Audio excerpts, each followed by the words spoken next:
वो कोई रोटी के भैया नहीं है, मैं अपनी रोटी के लिए रोज आता हूँ। जैसा कि आप जो ये रास्ता देख पा रहे हैं, यह रास्ता ब्रज 84 कोस परिक्रमा मार्ग के अंतर्गत आ रहा है और इसी रास्ते पर आगे शमशान भूमि है, जहाँ की जब यहाँ कोई डेथ हो जाती है तो यही जनता, जो आप जनता देख पा रहे होंगे, दिखाइए, यही जनता कीचड़ में होकर के अर्थी को ले जाने के लिए मजबूर होती है। लेकिन जो यहाँ के जो कहें सरपंच प्रतिनिधि हैं, लोगों की समस्याओं की तरफ कोई ध्यान नहीं दे रहे। जैसा कि 2019 के समय इंटरलॉकिंग रास्ता बनाया गया था, एक बार दिखाइए उधर से ही, लेकिन कहीं ना कहीं एक कमी यहाँ रह गई कि जहाँ ये बाइक खड़ी हुई है, इस बाइक से आगे नालियाँ की व्यवस्था नहीं की गई, जिसके चलते ये पानी यहाँ जमा हो रहा है। बाबा साहब, क्या नाम है आपका? बाबा कब तो रास्ता है सोए कब सरपंच तो ना गई सरपंच ना बने, सरपंच ने कछु तो कही होगी वोट देंगे तुमने सरपंच का कछुना ना करो, वो हमारे बल्ले 20 साल है गई ऐसे ही कहा था। ऐसे ही। नाम बताइए साहब अपना। मेरा नाम प्रेमचंद है, मैं ग्राम नगला फौजदार ग्राम पंचायत आऊ जिला डी का रहने वाला हूँ। कि गांव में एक ये समस्या दलदल बनी हुई है। यहाँ में एक दोनों तरफ ना तो नाली है और इसी रास्ते से हो जाते हैं। कम से कम 20 साल हो गई हैं इसको, ये रास्ता साफ बन नहीं पा रहा है। खूब सरपंच से उनसे खूब कह लेते हैं, कोई सुनवाई नहीं होती है।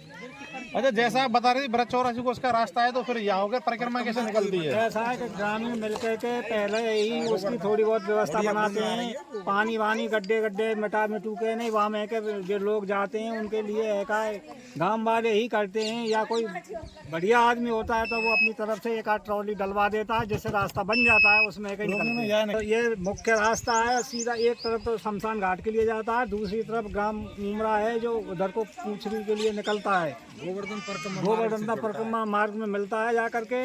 और साहब ऐसा ही रास्ता पड़ा रहता है, कोई सुनवाई नहीं होती है। गली में सरपंच बदल गए। अच्छा, आपके यहाँ भी ग्राम पंचायत में वो हुई थी रात्रि चौपाल, वहाँ शिकायत नहीं दी आपने? रात्रि चौपाल पर शिकायत दी, अधिकारी तो कह देते हैं, लेकिन यहाँ कोई आता ही नहीं है। अधिकारी तो वहाँ से कह देते हैं यहाँ सब हो जाएगा, काम हो जाएगा, बाकी बाद में यहाँ कोई नहीं आता ना होता है।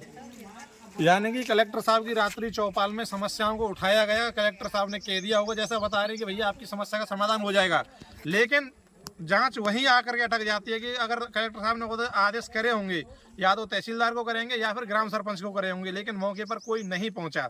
कारण यही रहता है कि जैसे आप 181 पे कॉल कीजिएगा, कॉल सीधी तहसीलदार के पास आएगी, आपके उस क्षेत्र में ये समस्या है तो तहसीलदार सीधा संपर्क करता है सरपंच से, और सरपंच क्या करता है, कागजों में कर देगा कि भैया समाधान हो चुका है, लेकिन ग्राउंड पर कोई समाधान नहीं किया जाता।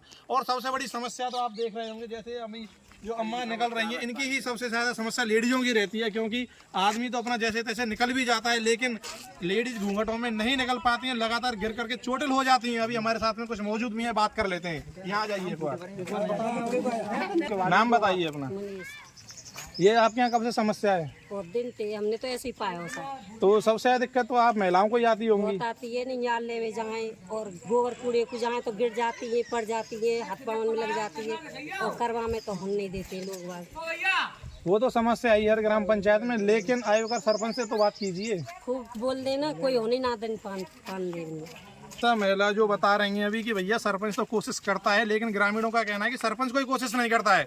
दो राय हैं, हो सकता है कि शायद सरपंच ने कोशिश की होगी, लेकिन अगर कोशिश की होती, सरपंच के पास इतनी तो पावर होती है कि प्रशासन बुला करके नालियां निकलवा सकता है।